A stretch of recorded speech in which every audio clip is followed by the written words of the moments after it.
This video is sponsored by Squarespace.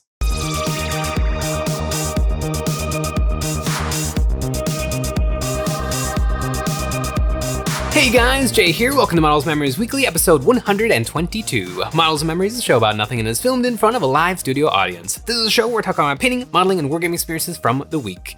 Now you might be thinking to yourself, Jay, you put out 3 videos a week and you stream twice a week. How could I possibly have more to say? Well, I do. And here goes. This week I got a bunch of games of Warhammer 40k in and some other games as well. Games Workshop came out with a few interesting products and the prices of the new starter sets, which is very exciting. But first, the thing I notice when I go online is that all websites are set up as squares. Luckily, today's sponsor Squarespace understands this fundamental fact about websites. Squarespace allows anyone to break into website design with easy-to-use features and professional support from start to finish. No matter what you want your website to look like, Squarespace has got you covered. Choose from one of their dozens of award-winning templates and get started on a website you can truly call your own. With easy-to-use, intuitive tools like their patented fluid engine system, drag and drop, and automatic scaling, website design has never been easier. And if selling your unique merchandise is your goal, Squarespace is set up to make it a breeze. Whether your products are physical, service-based, or digital, selling your unique merchandise is easier than ever. With Squarespace, it's no trouble at all to get your store up and running. Squarespace offers a free trial for you to dip your toes into and test the waters, and when you're ready to dive in headfirst, you can use our link in the description below or type in squarespace.com/EonsOfBattle to save 10% off your first purchase of a website or domain. Looking at some of the new Games Workshop board games, which is something that they do every now and again, and it's fine. They used to come out with some that were actually kind of like, I think really interesting, like Speed Freaks for the orcs with the new orc buggies, or Gangs of Kamarog with some Dark Elder models. Recently, they've been a little bit more basic, but basic isn't necessarily bad if it means you can get some miniatures for very cheap. And one of these sets is very interesting. Space Marine, the board game, looks very, very bland. Like, it's hard to imagine what this game actually is. It's literally just a completely flat board, some dice, a Space Marine captain, Captain Titus, and 20 gaunts. What is the actual game here? Like, is it literally just slapping gaunts around? Like, I don't get like how this could be interesting or fun, but the interesting and fun thing about it is 20 gaunts for 40 bucks. That's a pretty darn good deal, probably way cheaper than it'll actually be when the gaunts get released separately. These gaunts are from the Leviathan box, so they're the monopose ones, and they're not gonna have all of those fun new weapon options. But honestly, gaunts are gaunts. Like, you're gonna have 100 of them in your army, so I don't think ignoring WYSIWYG is at all a problem for giant hoardy armies, and just leave a token on there saying that you have like a flesh boar or some other unique weapons, the spine fists. This thing went available to pre-order, and it is currently out of stock on the Target web store, which is how you buy it here in North America. Hopefully they'll make more, because I wouldn't mind getting a whole bunch of really, really cheap gaunts, and the Captain Titus model is a really easy thing to kit bash and convert into something a little bit more interesting, and in my case, something a little bit more Black Templars, but it's fine. It's a fine product, I guess, and it's only available on the Target web store, but it would be cool if it was actually in Target stores, because I like to see Warhammer out in the world, and that would be really neat to see it at Target, the upscale Walmart. A board game that is a little bit more interesting is Combat Arena Lair of the Beast. This one at least looks more like a game. It comes with quite a few cards, dice, tokens, and something like a board. It's a hex-based grid that's very, very small, but the real meat of this product is that it comes with the Blackstone Fortress minis, and specifically and excitingly, the Amble. The Amble is one of the coolest things that Games Workshop ever sold. They sold it for like 2.5 weeks back in the day, and nobody really got one. It was a little bit like the Zote. I really want one of those Zote miniatures. Once again, only available for a very, very small amount of time as an expansion to Blackstone Fortress. But I really, really wanted one. But it's so cool to see the Amble actually make a comeback. Now, unfortunately, this set is only gonna be available in Barnes & Noble, which I can imagine them having a little bit of a much higher price tag. You know, Target usually keeps things a little bit cheap, but I've seen some very upscale things at Barnes & Noble. So hopefully this set won't be too expensive. Hopefully it'll be just a very easy way to get some of the really cool Blackstone Fortress models, because there's some really good juice in that box. You got the Astropath, you've got the definitely not sentient robot, you got a Space Marine, you've got the Eldar Ranger with the sniper, and the Amble. I mean, hopefully it's around like the $60 mark, $70 maybe, with the Amble and all that stuff could make it worthwhile. I wonder about this game. it doesn't strike me as something that I would super get into. I do really enjoy board games, but usually board games are sold on the game aspect, where these are definitely sold on the miniature aspect, and the game is a little bit of an afterthought. But my hope is that this keeps everything really cheap on eBay, in the secondhand market, because I do want some of these miniatures, but probably not the actual game itself. I want a new starter set for Underworlds, whatever. The real juice that I was super excited to see was the price tag of the new 40k 10th edition starter sets. The starter sets have always been pretty darn good for the factions involved, and the previous set with the Necrons versus Space Marines had some really nice terrain at that top tier. The new top tier terrain in the Ultimate starter set at $210 is really lame. It's okay. We actually played with this terrain this weekend, and we considered the just square building a hill so that models could actually stand on top of it. But the Ultimate starter set is pretty, in my opinion, not amazing value. It is amazing value if you just boil it down into money. If you purchased all of these kits retail separately, it would come out to quite a bit more than $210, but I don't think that's really the end of the story when it comes to value, because do you want these things? Are they interesting to you? Are they going to be good additions to your army? Like, I feel like those things are a little bit more important than just, oh yes, I would save $116 if I happen to buy this instead of everything separately. I think the real winner is the middle tier starter set, the Warhammer starter set at $110. This is a steal if you're a Space Marine or Tyranid player. Hopefully you split this with a buddy. 55 bones gets you some pretty solid stuff. For the Space Marines, 5 Inferno Marines, probably not gonna set the world on fire, but 5 Terminators absolutely are. Terminators are gonna cost more than $55, probably closer to $65 if I had to guess. And getting the Captain and Terminator armor is also really nice to slide that guy into the Terminator squad. Really, really great deal, and you can still use those Flamethrower Marines. They're totally usable, they're a good enough unit. Really, really good pick at $55, and the Tyranid half is also excellent. You get the Psychophage, which is a very interesting unit. It doesn't deal incredible damage in its Flamethrower shooting attack or its claws, but it has some really nice stuff going on, like giving everything within a 6-inch bubble a 6-up Feel No Pain. That can be pretty powerful. It's a very big unit with a very big aura effect. And so you can very easily give most of your army a 6-up, say, or 6-up Feel No Pain, and that can be really powerful.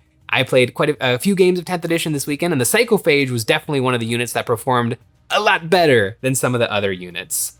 The Von Ryan Leapers are excellent. You can never have enough gaunts. And the Tyranid Prime, while not being an amazing model, definitely has a place. I think he pairs very well with Gargoyles, which is a unit that he can actually join to keep himself safe and to give the Gargoyles a huge buff.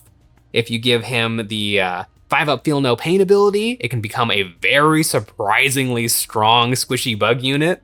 So this basic starter set, split with a friend, amazing. Absolutely love it. And you get dice. Did I forget to mention that? I mean, that's really what we're buying the kit for, is the plain white dice. That I'm very, very excited for.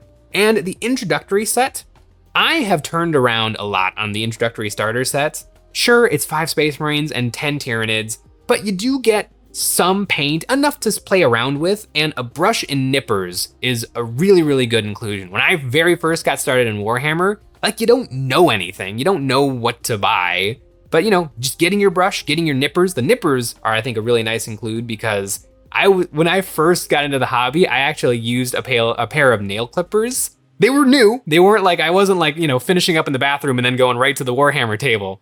But I didn't know nippers were a thing until I went to the Warhammer store and they all had the Games Workshop nippers. And I'm like, oh, that I need one of those. That would be useful. Oh, and I think before even that, I would just gouge at the sprues with the hobby knife to cut the pieces off. You know, you don't know. And so I think 65 bones is a little on the pricey side, but I mean, even in terms of just the miniatures, probably gaunts are gonna be like $60 for 10. So getting 10 plus Space Marines, Ripper Swarm, some dice. Once again, I don't want to underrepresent the value of those plain dice. It's always nice to have some extra dice, but I think the introductory starter set is a decent deal. I don't remember if these were available from like friendly local game stores or if they were exclusive to Games Workshop previously. So if you can get them for any less than $65, I think that it's a plenty good enough set. And once again, hopefully will keep the price of Gaunts way down on eBay so I can run the swarm that I want to run. Really excited about these sets, except for the big one. The big one is, I mean, if you compare the absolute awesomeness of the middle tier for 55 bones, jumping up to 105 bones, you're getting a Librarian in Terminator armor. It's a good unit, but is it worth an extra $50? You're getting the Barb Gaunts. Barb Gaunts are very, very good. Very cheap on eBay right now. Probably don't need to get that terrain. Also, it's hard to split the terrain with a friend. Like, it's easy to split it right down the middle, Space Marines, Tyranids, but who ends up with the terrain? You know, it's not as good a deal, and the terrain's really, really lame. It's okay. It would look good paired with many, many other cooler things, but also just walls in general don't lead to a lot of really, really interesting scenarios on the tabletop. They show them off in the Warhammer Big Rule Book, the new 10th edition one, with some of like these are the ideal board layouts, which I really wish Games Workshop would really emphasize, because the terrain makes a huge, huge difference on the actual game itself. I think that they should probably just give you maps. I mean, this is how tournaments work, where you'll get a terrain pack so you can kind of see what the battlefields look like beforehand and you can plan your armies accordingly. So I think it would be really nice if maybe on the mission cards where it shows you your map layout, instead of just giving you the objectives and the deployment zones, it should just give you some blobby shapes of where they would suggest to put terrain for a more optimal game, just so that you don't end up with these like scenarios where there's just a firing lane where it's really hard to get models across, or you get too much terrain and you can't fit a vehicle. You know, just help us out a little bit, Games Workshop. I get it, I like the open-ended so that we can have these fun, narrative, flavorful things of whatever comes out of our head, but it would be nice. It'd be nice just to have a little something to work from, as opposed to just figure it out. Because it's really, the setup phase of games is very, very important and very, very boring, and I don't want to do it. I had so much fun reading and rereading how to fight, how to charge, how to fall back, how to shoot, how to read my weapon profiles. And then when it gets down to, and here's how you set up your deployment zone, and here's how you set up your secondary objectives, that stuff is boring. And it's my eyes kind of glaze over a little bit as I'm reading it, but they're so important for the actual game and getting points. Like, I really wish the Games Workshop would, but help you out a little bit more in that section of the game. And yeah, don't get the Ultimate Starter Set. It's not ultimate. It's definitely not. Middle one, real nice. But speaking of real nice, I am a Tyranid player now. I've played 2 games with my bugs. I got absolutely stomped in both of them. It was 1,000-point games versus orcs. Orc boys are very good at killing squishy Tyranids. I could totally see my Tyranids doing really, really well against like guard infantry, because all of my stuff is like hits on wounds on 5s, or is with toughness 5, like would absolutely stomp guard. Does not stomp orcs, because orcs are toughness 5. That power claw is a really, really nasty little thing hiding in every orc squad that does a very good job at crushing my Barb Gaunts and my Von Ryan Leapers. I definitely need some more big bugs and probably some more swarms, because I had a really hard time taking advantage of some of the tactical ploys of the strategic and tactical ploys of the Tyranids. I was never able to get any of my little Gribblies back with the stratagem where you can pick 2 and add D3 plus 3, because my squads would just get wiped instantly. And so you can't bring them back from the dead, you can only bring them back from the mostly dead. And I had a really hard time knowing when to pop my Shadow in the Warp and force my opponent to take morale checks on everybody. It's hard, because I can do it in my strategic phase or his strategic phase, and it's just like, when is it going to be the best? It's not a guarantee. A lot of things have sort of bad leadership, but you can still pretty easily just roll it and roll high and you're safe. And if I really wanted to guarantee something happens, it's hard to make sure it happens. There are definitely some morale shenanigans in the Tyranids with some of their units, but it's really, really hard to make it go off. The Tyranids strike me as an army that's kind of meant to win on points, to force your enemy to get fewer points than they were expecting, and for the Tyranid to be able to rack up a lot of points, because they die. They die really, really fast. There's a few things that were keeping me safe. A 5-up invulnerable save with my my leader, the Tyranid Prime. The 6-up Feel No Pain from the Psychophage. The Screamer Killer Carnifex failed his charge roll 2 games in a row and just got wiped off the board. And I have absolutely no anti-tank to speak of. My Zoanthropes are kind of the MVPs. Their las cannons did not do much against an Orc battle wagon, especially because the battle wagon subtracts 1 from the damage of all incoming fire. Really hard to crack vehicle. But he did a really good job of just evaporating orcs. Any orcs that he could actually see and shoot at. Really, really nice. But yeah, I definitely got to tailor my army a little bit for strength, because currently multiple small units of small bugs, pretty darn squishy, but I'm excited. I'm excited to get good with the Tyranids. I'm gonna keep playing them more and more and more. I'm gonna get good. I have a Trigon now. I'm gonna give that a try. And I have even more bugs on the way. What I'm really excited for is 20 gargoyles. 12-inch movement seems pretty snazzy. And I've actually been a little jealous of Nick and his Parasite Amortrix because it has Lone Operative and 12-inch move. I was trying to do the same thing with a Lictor in my games, getting a Lictor onto, in strategic reserve and then bringing them onto the board turn 3 to snag those objectives that are now uncontested. He didn't have the movement to make it happen, but a 12-inch guy, or a 12-inch move guy, just chilling somewhere on the board, keeping himself safe, and then just darting out and grabbing those, I think that could be really, really clutch in my games, because I wanna get the points. I think in the first game that I felt like I played very poorly, I ended up with 20 points. The second game, I was like, I'm ready. I know my rules now. I've reread everything. I am ready to go. I got tabled like turn 3 with 2 points. I couldn't get anything off all game long, but it was still tons and tons of fun. I had so much fun that I immediately hopped back to my painting desk to get some more Warhammer painted, and I painted up not a Tyranid, but a Imperial Agent, the Vindicar Assassin. This guy is really, really cool, and I purchased him forgetting that I already own a Vindicar Assassin. Forever ago, I painted up a old school metal Vindicar Assassin, and it was great. I should have just used the one that I had, but I do really like how this guy turns out. I did a lot of contrast paint on him. He's mostly contrast paint, and I think he looks pretty darn snazzy. The reason I was so primed to pick up this guy is because Sean, my nemesis, the guy who beats me with his Imperial Guard every single time, has Lord Solar Leonidas. And that guy stinks. I mean, he doesn't. He's really, really good. But I really wanted this guy so that I can just snipe him turn 1 and turn 2. Hopefully with the Kingbreaker bullets, which is a once per game. Your opponent can't take any save of any kind. I need this guy. This is that rock, paper, scissors of 40k. I can't have Lord Solar on the board giving his Basilisk 2-ups to hit, indirect fire, re-rolling 1s. Like, it's miserable to play against. So hopefully this guy can save him biscuits when I'm playing my Black Templar. He is 90 points, a little bit expensive, but he's very good. Lone Operative, great gun, great pistol.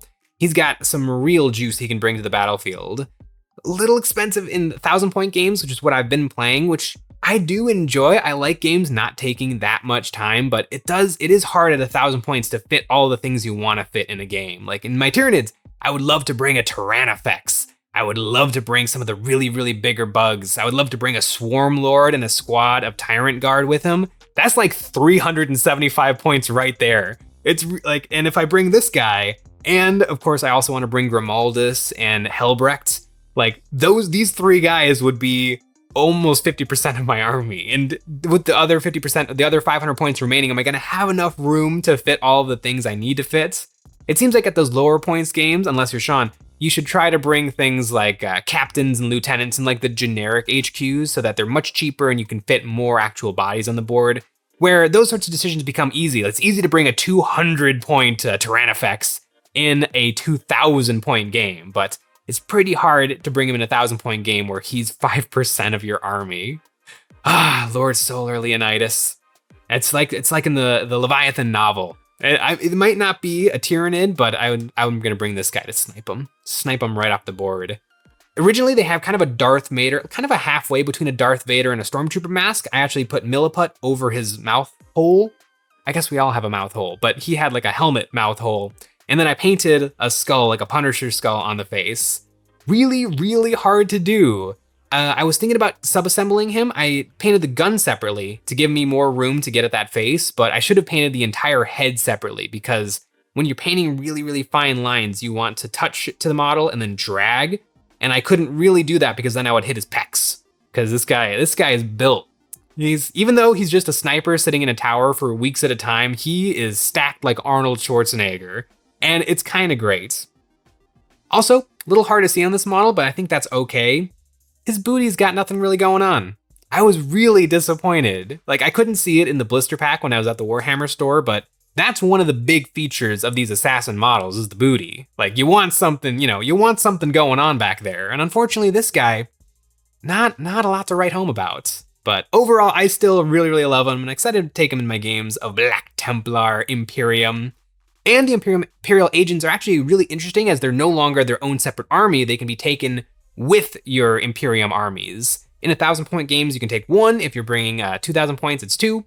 And I think a single Vinikar Assassin is probably the obvious choice. It's just very good, very simple, very somewhat inexpensive. There's some other stuff that's really interesting in the Imperium Codex. The 40k police, the Arbites, are like super cheap at like 35 points and a 5-up invulnerable save. That there could be definitely some play with things like that.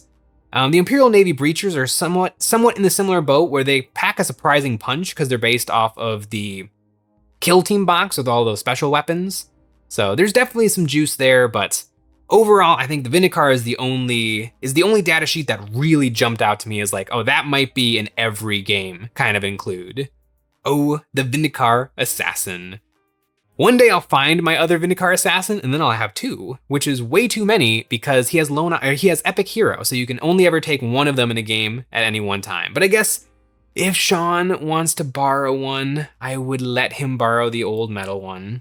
But maybe I won't. He won't watch this. He doesn't have to know. I have been loving the spit out of my 10th edition games of 40k, and part of the reason why I've been having so much fun is because I've been playing on our Patreon terrain. Over on our Patreon, every single month we have a brand new STL terrain board. This month we have the Hive Colony, an entire table's worth of gooey, sticky alien goodness. We also make one episode of Eons of Battle every single week where we take a look at our viewers' miniatures and give some ideas and critiques of how to improve their painting. We host live Discord hangouts, and we have a tier where you can get your name on one of my Black Templar Space Marines and you can join the crusade. We also stream on Twitch 2 days a week, every Tuesday and Thursday from 5:30 to 8 p.m. Central Time. A really fun week of war gaming, and I almost forgot to mention, I played Necromunda. Played 2 games in Necromunda, so much fun. Necromunda is a great game. It reminds me a lot of Kill Team, maybe a little bit more like Warcry. A lot of fun. Of course, because I'm me, I already have my Escher gang all picked out, all purchased. I got some Forge World upgrades, like I am all in on Necromunda. It looks like a lot of fun. Man, I have so much. I've got my Tyranids that I'm trying to get finished. I got my Black Templar ready to go. I got Necromunda in the pipeline. It is an exciting time for Warhammer 40k. Thanks for watching.